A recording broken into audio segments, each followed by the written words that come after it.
Hi, I'm Brad Hauck, Mr. Web Marketing. In today's presentation, I'm talking to speakers, non-fiction authors and consultants.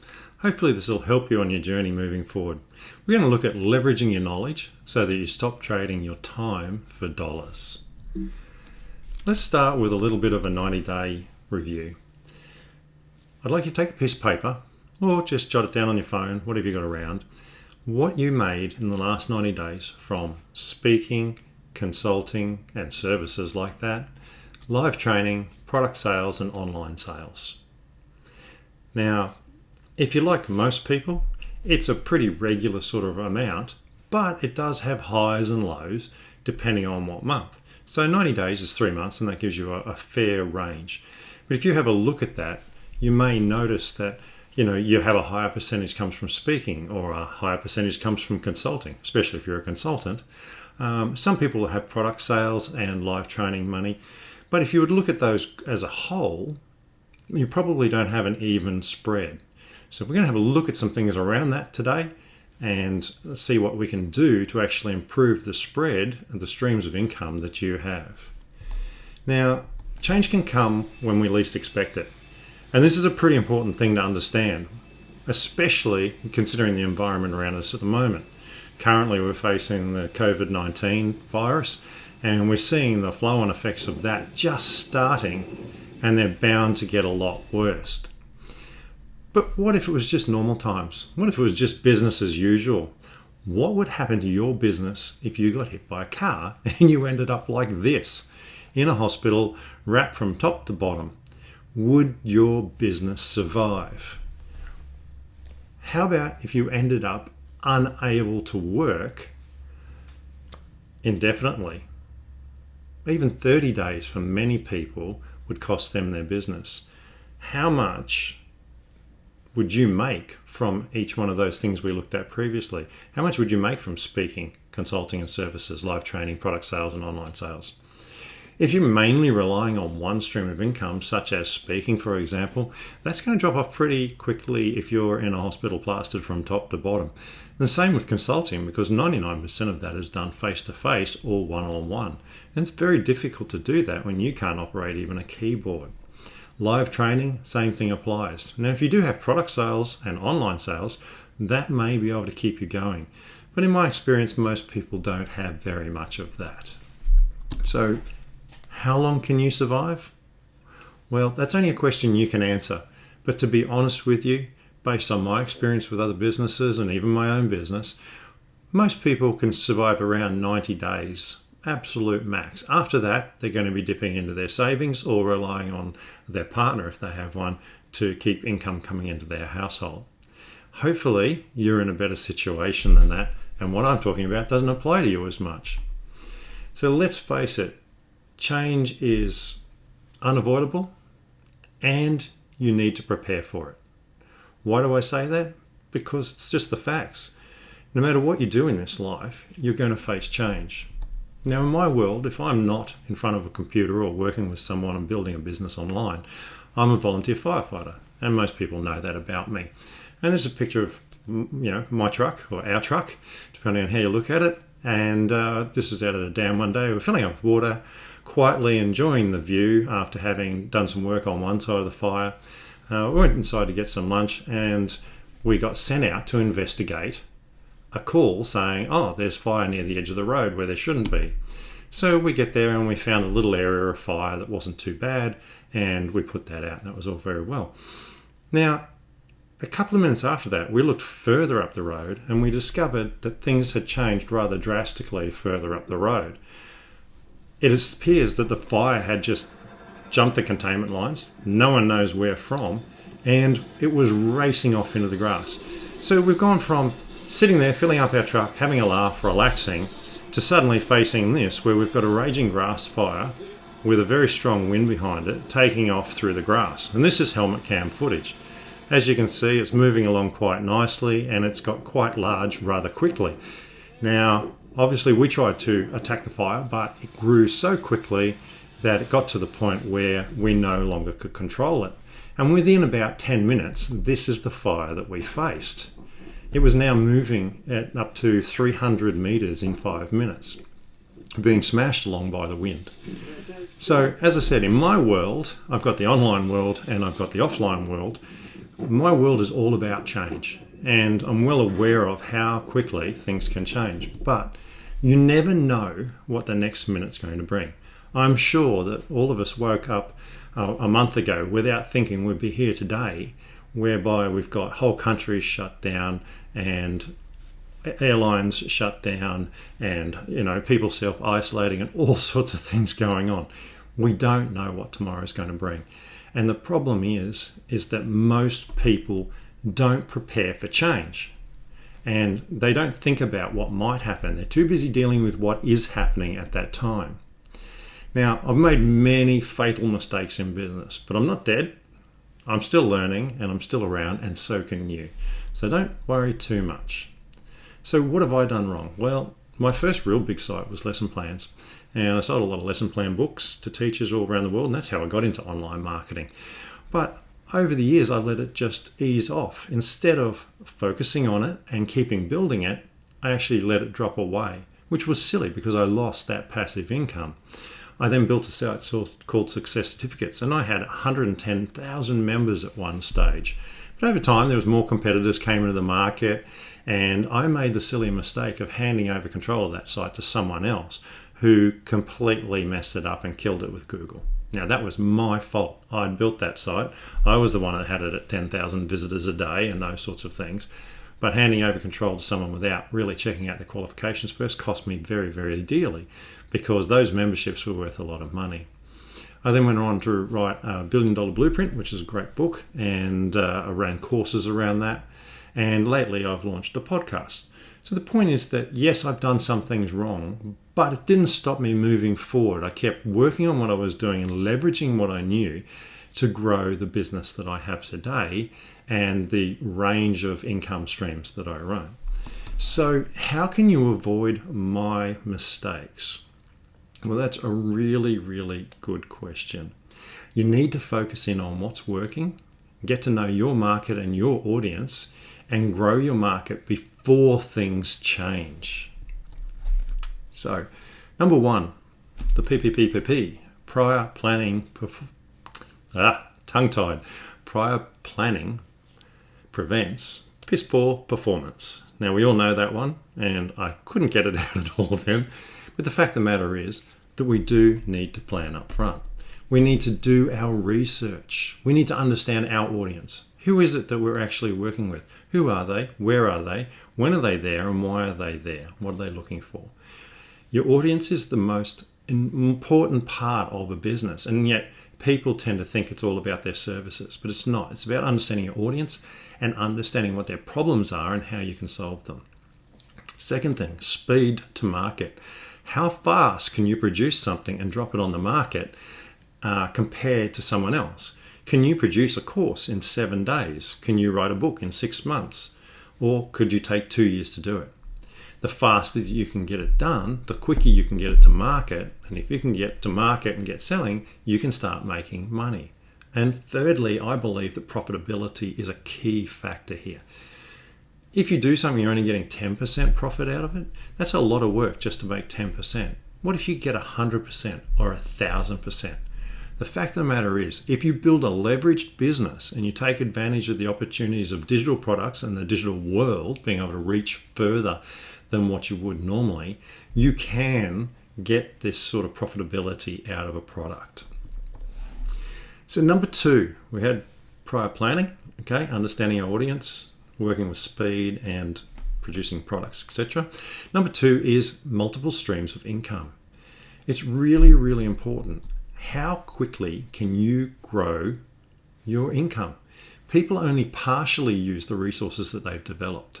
And because of that, they're actually not getting the best value out of those resources. So for example, a book, a lot of nonfiction authors and speakers and consultants have books. Obviously, they have small profits, but you can leverage off them because they're a large chunk of content.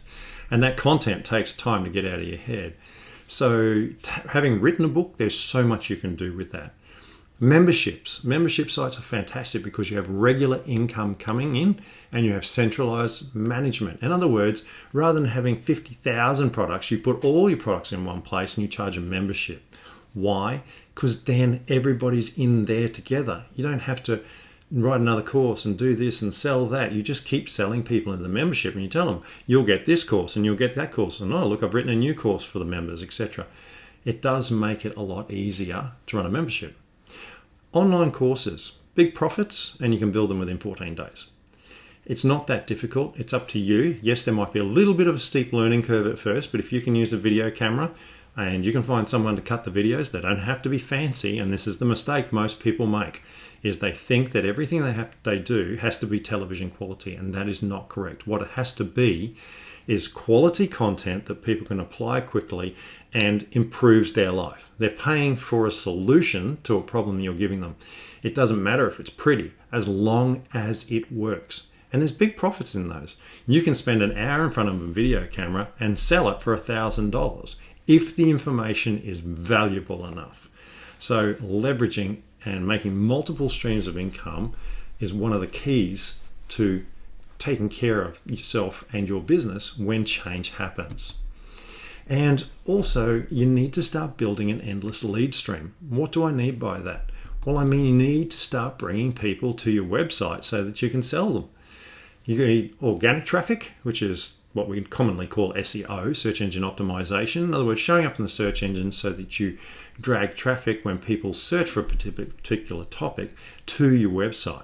And secondly, we have paid traffic, or PPC. These are AdWords and Facebook ads. And in this model, you're paying per click, meaning that for each visitor, you pay a certain amount. Now, the advantages to this, there's different ways of looking at it. They're both good and they're both invaluable in growing the business. As I said, with Success Certificates, I was 8,000 to 10,000 visitors a day who were free. So while I was paying him time, I was getting all this traffic for free. That would cost me an absolute fortune, even a dollar per click. So organic is really, really good, but it takes time to build up. In other words, you need to produce content that goes into the search engines that attracts people to your site. Pay-per-click, on the other hand, you can get the next day. You can set up a nice little campaign and put your money in, and Google will start sending you traffic, and so will Facebook. Obviously, there's rules and different things like that you need to deal with. One of the key things of working with paid traffic, but is understanding the cost of acquisition for a customer. So if you spend $100 to sell someone a $300 product, your cost of acquisition is $100 and your profit, so to speak, is $200. Now, obviously, you've got cost of hosting, cost of production, all those sorts of things come out of there. But essentially, you get the picture, okay? But if you're spending $100 to get someone and you're selling them into a $50 product, then you're losing $50. And that's where pay-per-click doesn't work. So, it's something definitely to think about. So when you buy your traffic, you can focus on what works, and it allows you to make trackable decisions and also repeatable ones, meaning that because you can see the numbers, you can actually make decisions. As I said before, if you're spending $100 to make $300, if I said to you, I'll give you $3 for every dollar you give me, you would give me dollar after dollar after dollar. And yet, when I say to a business person, why don't you spend $100 to make $300? They balk at the idea because it's $100 and they're terrified of losing that money. Well, you have to take some chances in this life, okay? And the only way you're going to improve your sales systems is running numbers through them. In other words, you've got to get it in front of 100 people to find out a single percentage. So if you get your ad or your article in front of 100 people and out of that 10 people buy, then you know your numbers. If you put your ad in front of 100 people and one person buys, then you know you need to improve your product sales page. There's so much to be learned, but there is a cost involved. There always is. You either pay in time or you pay in dollars. It's your choice. Number 4, we need to automate our marketing and sales systems. Now, this is really, really essential. You can't do all this stuff manually. And it's not difficult to do it automatically because there's so many tools available these days to help you do it. So I'll give you a couple of examples. The first one's called Step Up System. You'll see this done with books a lot. So you see an ad for a book, it's free. All you have to do is paid shipping. Okay, so you go there, you pay the $7.95 for shipping. That really covers the shipping and the cost of the book, realistically. And so they're basically getting a book in your hand, which is like the best form of advertising that they can get. And then they can come back to you and say, hey, you enjoyed our book. How about trying this short course? It's $49. Oh, okay, $49 isn't too much. Then you complete that and you go, oh, well, actually, we have a longer version of this course. That was just module 1. It's $199, and so on and so forth. We're all familiar with this model. I've no doubt that you've seen it somewhere. Let's have a little bit of an example of this. And there's different ways of doing this. So here's an ad for a free report. When you go to the free report, you fill in your details. And then when you've filled in your details, you're taken to a page where you have the opportunity to buy the book. So this one's a little different, but you can see the step up there. Free to opportunity to buy. Now, personally, I feel it's probably a little bit soon, and I have no doubt that there is a back end going on here that's going to send out some emails to build some trust, to give you a few more things, and then the offer for the book will come again. Okay, but you can see the step up process is pretty straightforward. Now, here's another one. This is an automated webinar sequence. So you have a registration terrible. You have a registration page that people go to, and you can send them there using paid traffic or whatever you like, Facebook ads, whatever.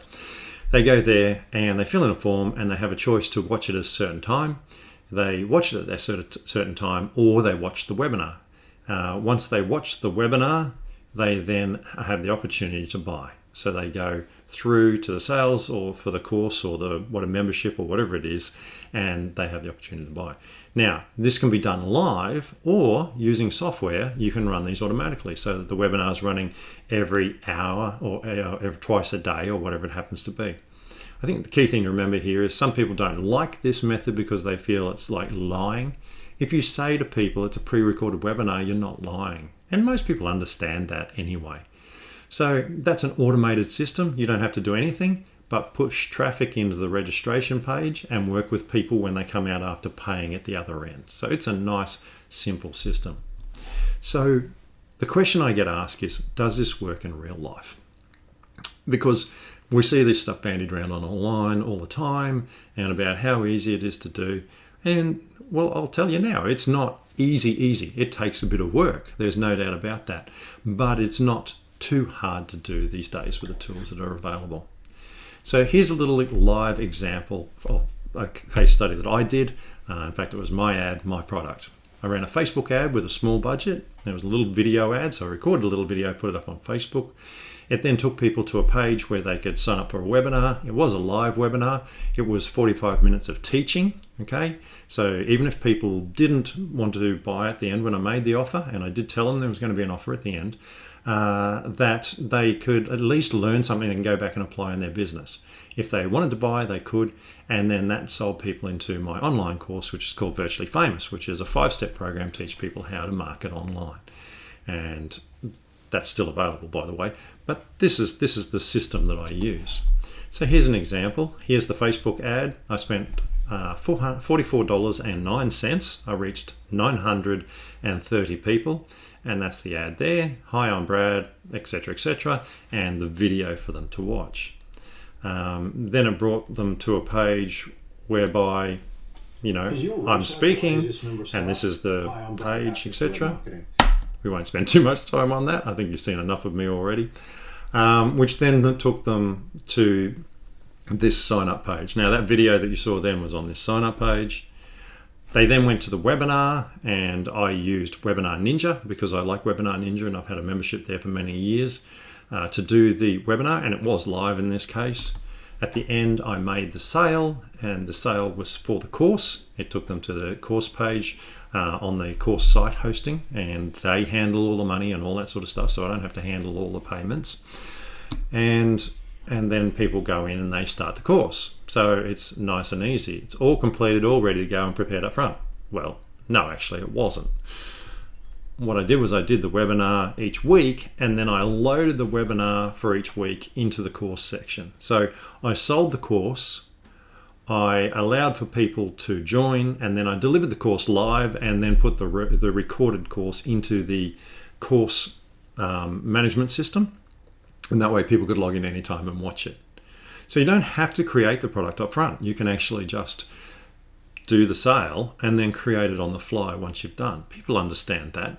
I mean, there's not much point in spending, a year creating a course to find out that nobody wants to buy it. Isn't it better to spend the $44 on the ads and then find out no one wants to buy your course, or that your sales page doesn't work, or your sales copy, whatever it happens to be? So don't always go ahead and create the product and then, try and sell it. That can be a very costly way to do. So what was the result? I spent $44.09. The course I sold at $397 because it was a discount and it was only a small group. I had 5 sales. I made $1,985. Profit was $1,940, which is a 45 times increase on my spend. So that's profit, 45 times profit. Okay. Now, yes, there was some time involved there, 6 hours of time, and probably another hour of adding it into the website. But realistically, I can continue to use that system over and over and over on automation, which I do. So it can be really, really worthwhile setting up one of these automated systems and selling into a course. The key thing is making sure that you're offering value and quality information. So you've built your course selling system. What's next? You've done all that. You've seen what I did. You went out and do it. What's next? Well, rather than going to a new topic, which is the biggest mistake people make, is they change topics all the time. You need to think of the old inch wide, mile deep.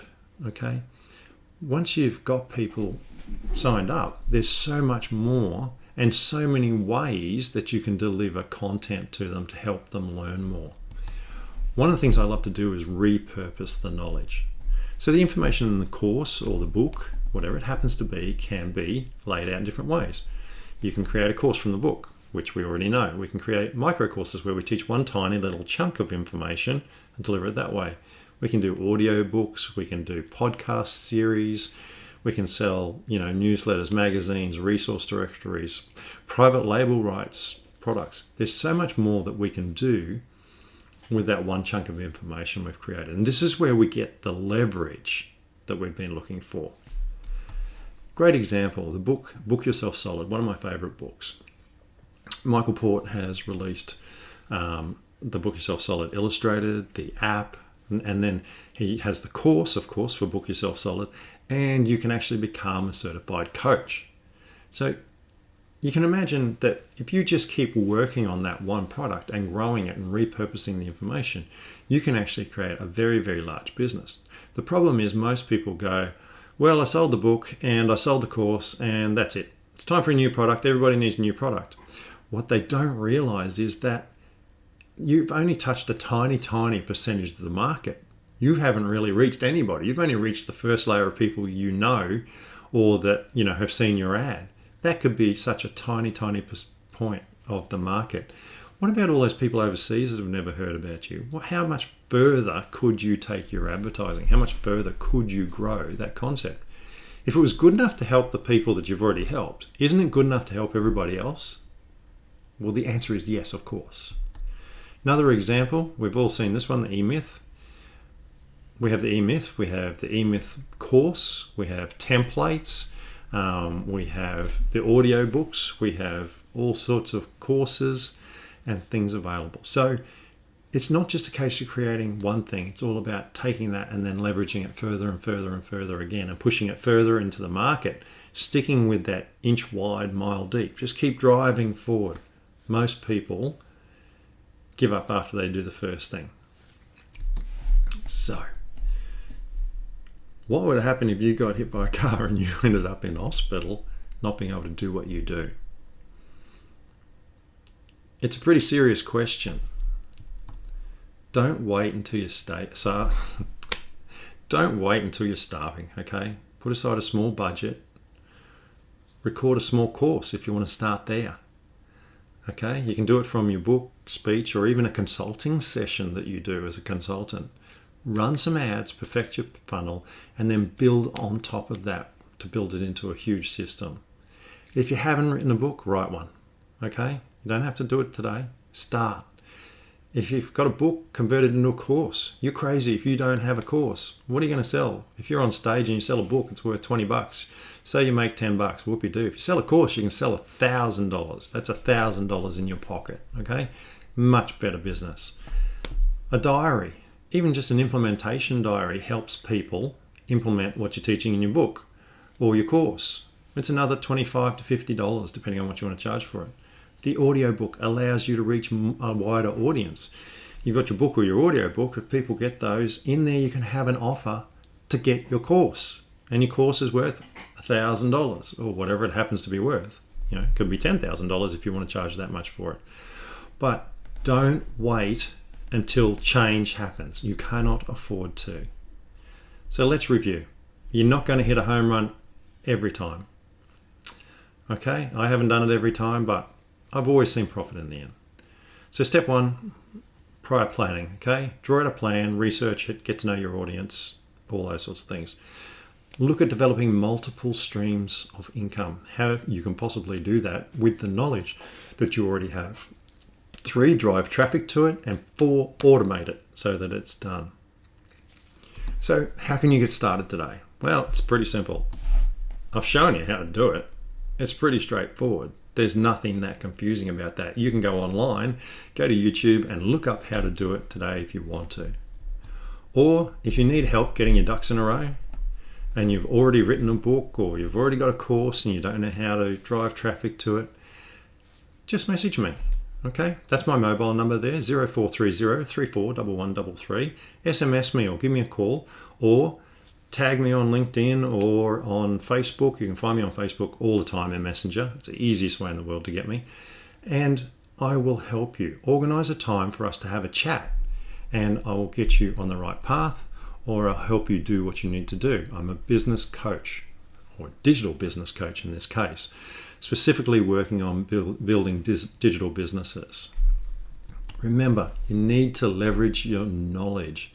You need to stop trading your time for dollars, or when change happens, and it doesn't matter how much time you've got, you can't use it, you're not going to have any dollars. I'm Brad Hauck, MrWebMarketing.com.